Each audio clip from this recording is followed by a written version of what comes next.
Got a surprise for you. Come and see it right there. Do you know what it is? It's a TV. Good job. I raised you right. Hey guys, thank you so much for stopping by. Before we get into this, I just kind of want to do a little bit of a PSA on electronics and CRT TVs in general. So if you're wanting to, maybe garbage pick, or somebody's getting rid of one of these and you want to, see if it works or maybe check it out, my suggestion would be to not even mess with them at all. I haven't really messed with CRT TVs ever, and there's a good reason for that. These deal with a lot of voltage. They can hold a lot of amperage and voltage as well. This is a big giant vacuum tube, pretty much, a valve, a tube. And it's filled with, a very highly poisonous gas. So I've seen kids and people, taking these and breaking them and, thinking, filming it or whatever, thinking they're having fun. But when you do that, you kind of release poisonous gas into the air, and if you're in an enclosed space, that's not going to work.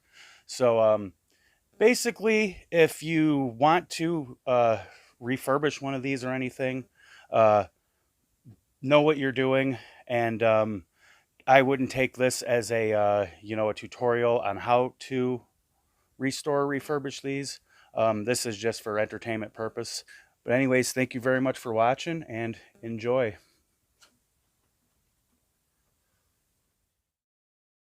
So this is a CRT TV. This is a Zenith console TV from the mid-90s, and my family had one that was exactly like this. Well, not exactly like this. They also came, these two things are on the side of the shelves there, are actually speakers, and they came in a taller format like this, and they also came where the tube was actually closer to the ground and the speakers were on the outside. We had that type. Let's go ahead and turn it around and pop the back off. There's no power cord on it, so I think the first step I'm going to do is pop the back off, fix the power cord, and then, I guess plug it in and see if it actually works. Alright, so, well, there's the back of it. I've already got all the screws taken out of it, so we'll pop it off here in a second. There is the model number. One really cool thing with these old TVs like this is, if you notice, there are external speakers, and there's even a variable audio output. So essentially what these things were was it was kind of a little hi-fi or stereo connected right to your TV, and kind of the pre-surround sound days. So there's going to be a lot of cool circuitry in there for that. And if this doesn't work, there's a lot of things I'll be able to use out of it. We'll take the audio amplifier ICs and stuff like that. But I'm actually really hoping that this works, because I want to play my old games on it. The old games just don't look very good on, flat screens, the new LEDs and all that. But yep, let's go ahead and take it apart. Well, this should just kind of...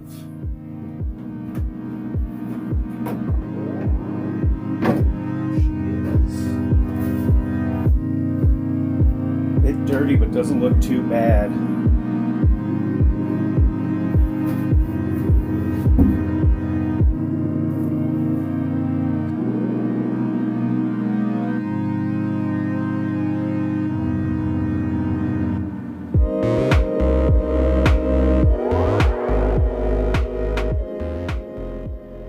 I've seen so much worse. Okay. Everything looks pretty good, so that's pretty promising. Yeah, so pretty much like I said, man, don't touch anything in here. If you're going to, there are videos out there you can go ahead and check out. This big red wire, that's one thing you don't want to touch. That will kill you. That's the throwback capacitor, I believe. This is called an electron gun, so that's cool. But yeah, don't touch anything in here, and don't ever break. This is all glass, this tube. Don't ever break that. I will reiterate that. If you want to, you can take a test lead and put it from this end, which you got to kind of pull that out a little. And then connect the other end of your test lead to this, something like this right here as a ground. That will deactivate that capacitor, but I wouldn't.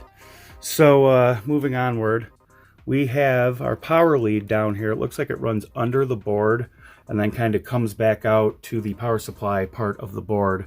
So right now, I'm just going to haphazardly connect this and just to get some electrons in it to see if the thing actually works. And if the thing actually works, my plan is going to be full restoration. You know, try to do the veneer on the outside. This piece is actual wood, so I'm gonna refinish that, you know, restore it, whatever. Something that you don't see anymore, not dead earwigs, poor guys. But yeah, that's just some information on it. I thought there'd be like a parts diagram, but there are module replacement numbers, stuff like that. So yeah, this is stuff that you don't really see anymore, as stuff is not really serviceable anymore. Everything is made to be thrown away. But yeah, I really want this to work because I got old games I want to play on it, like I said, and a bunch of old cassette tapes. I have so many cassette tapes that I want to play. It's not even funny. So yeah, I'm gonna hook this up. Fingers crossed it'll work. So I just stripped back the wires a little bit and put them in one of those connectors. Just for now, we're just going to turn it on for a second. Hopefully it'll turn on. Should hear. Oh, yep. Heard the tube go. Sorry about the view and the angle. Uh-oh. Well, there it comes. Yeah. Success. Yeah, I think I'm going to go ahead and move along with this. Sounds cool. That little, whatever's happening there, that effect isn't happening in real life. Looks green, huh? That's funny. But yeah, there you go. There's CRT image. Very, very cool. So now, obviously, next step is going to be to repair that. I think I went ahead and took the board loose. It just kind of pops out down here. Every CRT TV board is like that. Literally every one that I've ever seen. But I think I'm going to clean everything up on the inside. Clean up the circuit board, clean up the ICs. I just charged it now, so now it is at its most dangerous point. So I might either wait or go ahead and discharge that capacitor, because it's just so dangerous messing around with these. But yeah, I think cleaning it is in order, definitely. And this is going to be like a part one. I'm going to go ahead and clean it up and then pop the back on it and then try to play some cassette tapes and see how it looks. And then, video 2, I'm going to do more and then more. Don't know how many videos the series is going to be. But like I said, completely redoing the outside. There's a little scuff on one of the speaker grills down there. And, well, we still got to test all that. Bunch of testing we got to do. And if you see, there's a little switch for internal or external speakers. The one that we had, there was you could go into the menu on the remote and you could have internal and external. And it was really cool. It sounded really good too. But yeah, let's go on from here. Okay, so I don't have any duster and I don't really want to blow any, compressed air in here from a compressor. So I think I'm just going to use this, kind of, try to get all that dust off of there. Contrary to popular belief, I don't even know if that's a phrase or not, but dust is conductive, they tell me. So, yeah, I figure while we're in here, we can at least dust it off, then fix that. And then, yeah, we're going to go ahead and check out some of the inputs and play a cassette tape, see how it looks. It's going to look awesome. So yeah, pretty much just kind of taking this and going with it and blowing it as I go. You can see there's some surface mount design pieces under there. This is actually from 1996. And I think that's about the time that we got ours. Might have been a little bit earlier than that. But yeah.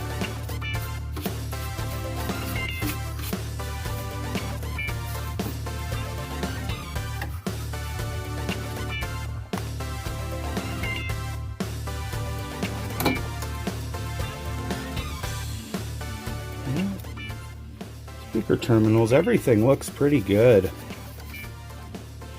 And so I'm very, very hopeful.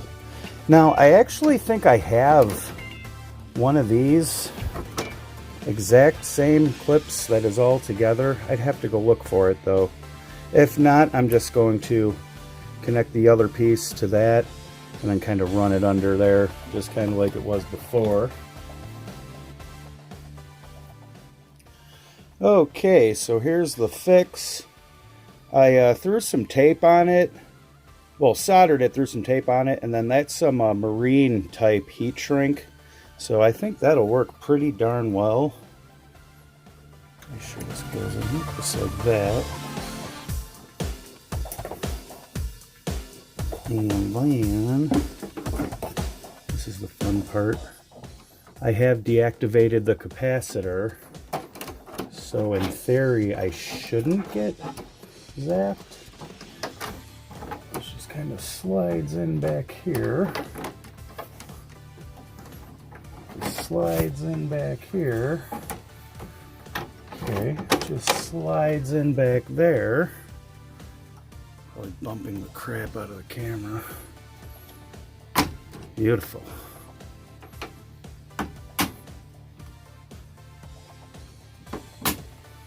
Go. Oh, crap. Actually, no, that wasn't right.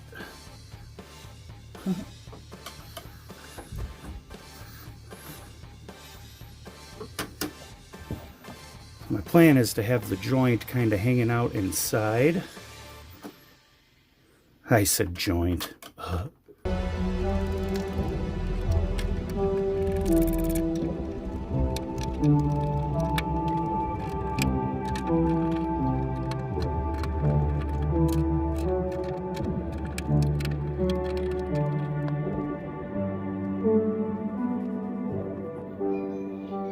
Okay, so the 60 hertz isn't too nice. That green bar that you see is not actually happening. I should probably pause this or stop that.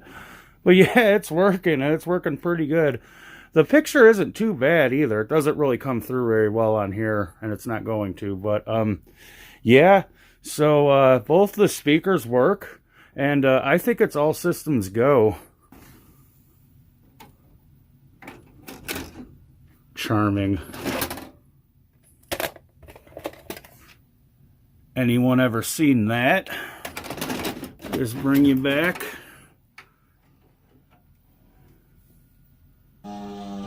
Yeah, this is my autobiography. That's me.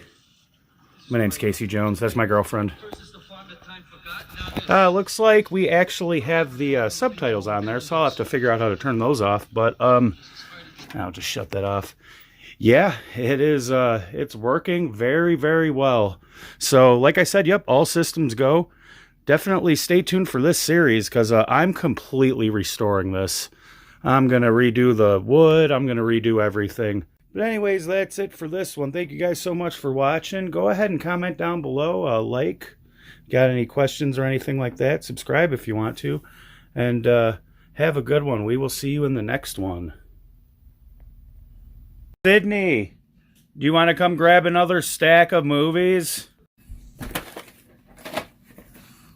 The real Aurora? What is it? Aurora. Yeah, that is. Sleeping Beauty's name is Aurora. Say bye, everybody. Bye, everybody.